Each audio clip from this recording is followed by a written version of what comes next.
موجودہ دور میں کچھ آرگنائزیشنز ایسی ہیں جیسے پی ایف آئی یعنی پاپولر فرنٹ آف انڈیا، اور اس کے علاوہ بعض آرگنائزیشنز کا انہوں نے نام لیا ہے جو اسی سے منسلک ہیں، اسی سے نکلی ہوئی ہیں یا اسی کے ونگز ہیں۔ یہ لوگ آج کے دور میں جذباتی باتیں کرتے ہیں، اور اسی طریقے سے حیدرآباد اور جنوبی ہند کا ایک المیہ یہ ہے کہ ہمارے کے بہت سارے افراد اپنے زکوٰۃ کی اور صدقات کی رقمیں ان کے اکاؤنٹ میں ٹرانسفر کرتے ہیں۔ یہ دو بنیادی مسئلے ہیں۔ یہاں پر اس بات کو سمجھ لیں، سنن ترمذی کی صحیح روایت ہے کہ اللہ کے نبی صلی اللہ علیہ وسلم نے ارشاد فرمایا کہ تمہارا قدم قیامت کے دن اپنی جگہ سے اس وقت تک نہیں ہل سکتا جب تک تم سے اس بارے میں سوال نہ کر لیا جائے کہ مال کہاں سے کمایا اور کہاں خرچ کیا۔ یہ ہمارے جماعت کی ایک ایک فرد کی ذمہ داری ہے کہ اپنے مال کو کمانے میں بھی حلال ذرائع اور خرچ کرنے میں بھی قابل اعتماد ذرائع کا انتخاب کیا جائے۔ یہاں پر پی ایف آئی کے بارے میں سوال کیا گیا ہے۔ اختصار کے ساتھ میں اس سے پہلے اس پر جواب دے چکا ہوں، جس کے نتیجے میں جنوبی ہند کے جماعت کے لوگوں کی جانب سے بھی مجھ کو شدید مخالفت کا سامنا کرنا پڑا ہے۔ یہ افسوس کی بات ہے، کوئی آدمی منہج سلف کا دفاع کرے، صحابہ کرام کی عظمت کا دفاع کرے، اس کے باوجود اس کو مخالفت کا سامنا کرنا پڑے۔ تو پی ایف آئی کے بارے میں اس بات کو سمجھ لیں کہ یہ اپنی کتابوں میں، اپنے بیانات میں صاف لکھتے ہیں کہ ہم حماس ماڈل کی پیروی کرتے ہیں۔ حماس ماڈل جو کہ رافضہ اور شیعوں کا ماڈل ہے، دہشت گردی کا ماڈل ہے، رمضان میں پٹاخے پھوڑ کر کے چندہ وصول کرنے کا ماڈل ہے۔ ایسے ماڈل کو یہ لوگ پیروی کرتے ہیں اور اس کی پیروی کر کے اس کے مطابق چلتے ہیں۔ اور ان کے بعض ذمہ داران اپنے بیانات میں یہ بھی لکھتے ہیں کہ ہم حماس کے ماڈل کی پیروی کرتے ہیں، لیکن سلفیوں، اہل حدیث اور تبلیغی جماعت سے ہم براءت کا اعلان کرتے ہیں۔ یہ چیزیں ان کی عبارتوں کے اندر موجود ہیں، میں بغیر کسی دلیل کے یہ بات نہیں کرتا۔ اسی طریقے سے سیمی، جس پر حکومت ہند نے پابندی لگائی، اسی کی نئی شکل، اور اس کے بعض افراد اس پارٹی سے جڑے ہوئے ہیں جو حقائق پر مبنی ہے۔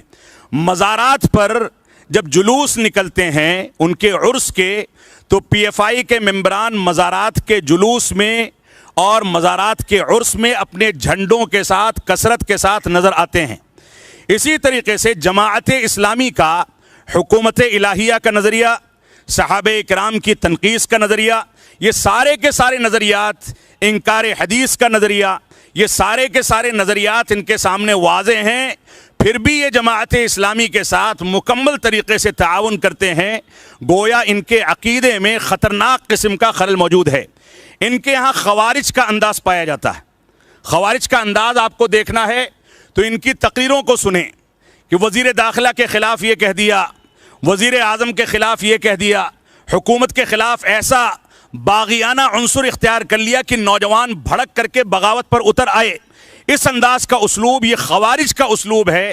منہج سلف، جماعت اہل حدیث اور سلفی مکتب فکر اس بات کی قطعاً اجازت نہیں دیتا ہے۔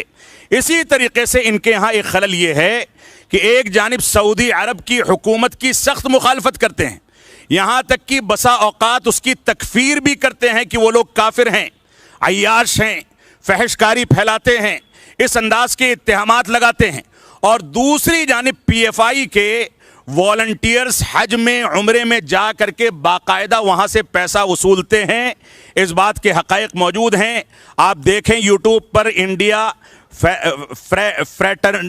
فریٹرنٹی فورم ان کا ایک ونگ ہے، اسی طرح سے نیشنل وومنس فرنٹ ان کا ایک ونگ ہے جو خواتین میں کام کرتا ہے۔ یہ ساری کی ساری چیزیں ان کے ہاں موجود ہیں۔ اللہ رب العالمین نے خواتین کو حکم دیا کہ تم اپنے گھروں میں بیٹھی رہو، جاہلی دور کے رسم و رواج اور بناؤ سنگار کو اختیار نہ کرو، اور یہ ان کو پروٹیسٹ کے لیے اور باہر سڑکوں پر نکال کر کے ان کی عزت و آبرو کو نیلام کرتے ہیں۔ یہ اسلام کا طریقہ کبھی نہیں ہو سکتا۔ لہٰذا ہمیں اس بات کا خیال کرنا چاہیے کہ انڈیا سوشل فورم یا اس انداز کے ناموں سے حج کے اندر سعودی حکومت کے سامنے غلط بیانی کر کے پہنچنا، والنٹیئر بننا، خدمت خلق کے نام پر لوگوں کے ذہنوں پر حاوی ہونا، یہ ساری کی ساری چیزیں ان کے ہاں موجود ہیں۔ بعض تحقیقات کے مطابق ان کے 16 فرنٹس ہیں، 16 چہرے ہیں۔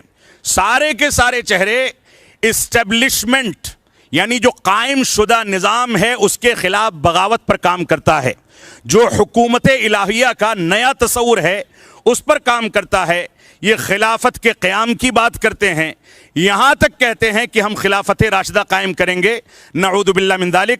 ہمارے برادر گرامی اجمل منظور، دکتور اجمل منظور سنابلی مدنی حفظہ اللہ نے مکمل وضاحت کے ساتھ خوارج کا جو تذکرہ کیا، اس کے پس منظر میں ان لوگوں کو دیکھا جا سکتا ہے۔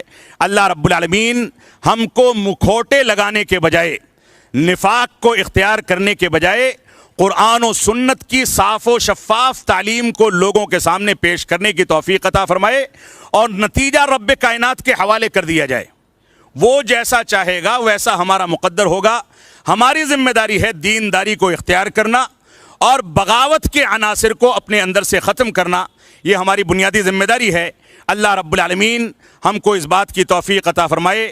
وصلی اللہ علی نبینا محمد وعلی آلہ وصحبہ وسلم، والسلام علیکم ورحمۃ اللہ وبرکاتہ۔